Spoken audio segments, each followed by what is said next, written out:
من کان منکم یعبد محمدن فإن محمدن قد مات ومن کان منکم یعبد اللہ ان اللہ حی الواس صدیق تیرے فام پہ قربان جاؤ۔ کیسے قرآن سے اخذ کیا خطبہ، جو ایتیں پڑھی آج تک وہ بھی ہضم نہیں ہو رہی۔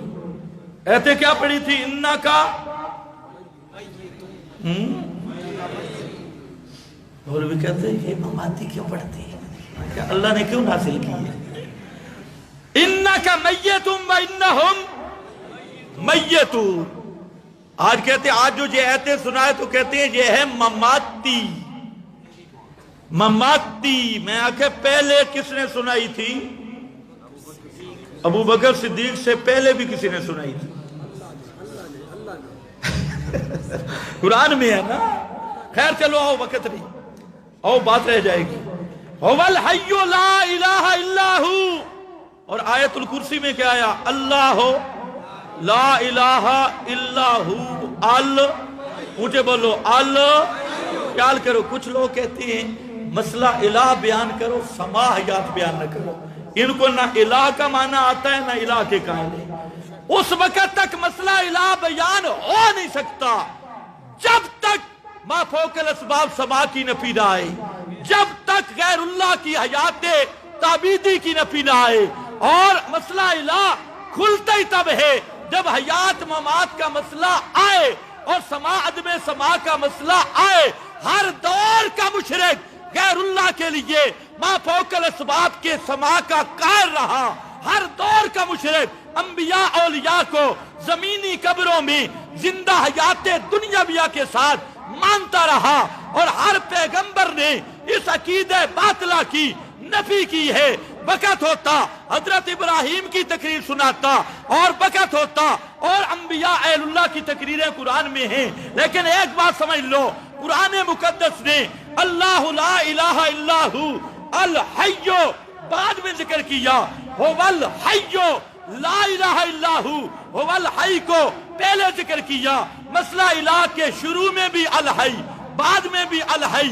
اب نتیجہ آیا فادعوہ، اللہ فرماتے ہیں جب میرے سوا زندہ رہنے والا کوئی نہیں، جب میرے سوا حاجت روا کوئی نہیں، مشکل کشا کوئی نہیں، سمیع کوئی نہیں، غنی کوئی نہیں، بصیر کوئی نہیں، داتا کوئی نہیں، غوث اعظم کوئی نہیں، بیڑے تارنے والا کوئی نہیں، کھوٹی قسمتیں کھری کرنے والا کوئی نہیں، یہ سمجھ گئے۔ اب آیا فادعوہ، یہ فا فسیہ آتی ہے اذا کان الامر کذالک، جب یہ بات طے ہو گئی فادعوہ تو پکارو صرف اسی کو، پکارو صرف پھر وہی نتیجہ، الہ وہ ہے تو پکارو صرف، عالم الغیب وہ ہے تو پکارو صرف، حاجت روا وہ ہے تو پکارو صرف فادعوہ، اسی کو پکارو۔ واہ قرآن چھوڑا نہیں، پکارتا تو مشرک بھی تھا، مکہ والا مشرک بھی پکارتا تھا، آج بھی مشرک پکارتا ہے۔ فرمایا پکار کون سی ہوگی؟ مخلصین، پڑھو شامل ختم کرتا ہوں، کیا ہے؟ سارے پڑھو مخلصین، پکارو مخلص۔ یا اللہ مخلص کا کیا معنی؟ فرمایا اپنی گائے کو دیکھو، گائے کو خوراک دی۔ میں کہتا ہوں خدا کی قسم یہ قرآن آیا ہے امیوں کو سمجھانے کے لیے، اس کے لیے 14-15 علوم کی ضرورت نہیں۔ توجہ ہے؟ آخری جملہ، گائے نے خوراک کھائی، اس میں بھی غور کر لو، اللہ نے اندر اس کے کمپیوٹر لگایا اپنی قدرت کا۔ خوراک 3 حصوں میں تقسیم ہو گئی، ایک گوبر بنا، ایک خون بنا، ایک دودھ بنا۔ اب وہ ساتھ ساتھ چل رہے ہیں۔ اچھا دودھ اس کو آپ جانتے ہیں، لیکن آپ وہ دودھ جانتے ہیں جو ملاوٹ والا ہو؟ جی یار بات آ گئی، دودھ میں ملاوٹ کرنا جائز ہے؟ اونچے بولو۔ چینے میں ملاوٹ کرنا، مرچوں میں ملاوٹ کرنا، دوائیوں میں ملاوٹ کرنا، یہ کرنے والے مجرم ہیں یا نہیں؟ جی ہیں مجرم؟ اونچا بولو۔ اچھا، دودھ میں ملاوٹ کرنے والا مجرم، چینی میں ملاوٹ کرنے والا مجرم، مرچوں اور دوائیوں اور ڈسپرین میں ملاوٹ کرنے والا مجرم، اور خدا کے توحید کے مسئلے میں ملاوٹ کرنے والا، اونچا بول، خدا کی توحید کے مسئلہ میں ملاوٹ کرنے والا کتنا بڑا مجرم۔ ایسے مجرم کے پیچھے نماز ہوگی؟ ایسے مجرم کا جنازہ ہوگا؟ ایسے مجرم کے لیے مغفرت کی دعا ہوگی؟ اونچا بولو۔ اللہ نے فرمایا دیکھو، خون بھی جا رہا ہے، گوبر بھی جا رہا ہے، اور خون اور گوبر کے درمیان ہے لبنن خالصا، لبنن خالصا، اس میں ذائقہ بھی نہیں ملنے دیا، خون کا بھی گوبر کا بھی، رنگ بھی، بو بھی۔ اگر تھوڑی سی بو ہو گوبر کی، خون کی، پینے کے لیے دل نہیں ہوگا۔ تھوڑی سی ملاوٹ، فرمایا جس طرح وہاں ملاوٹ نہیں نا تو فَدْعُوهُ مُخْلِصِينَ لَهُ، تو بھی ملاوٹ نہ کر۔ ملاوٹ کا ایک معنی اللہ کے ساتھ دوسروں کو پکارنا، ملاوٹ کا دوسرا معنی اللہ کو دھمکیاں دینا، 5 تنوں کا واسطہ، فلانے مولوی کا واسطہ، فلانے کا واسطہ، فلانے کا۔ فرمایا نہیں، جس طرح میں نے تجھے خالص دودھ دیا اسی پہ غور کر، اور فَدْعُوهُ مُخْلِصِينَ لَهُ الدِّينَ۔ وآخر دعوانا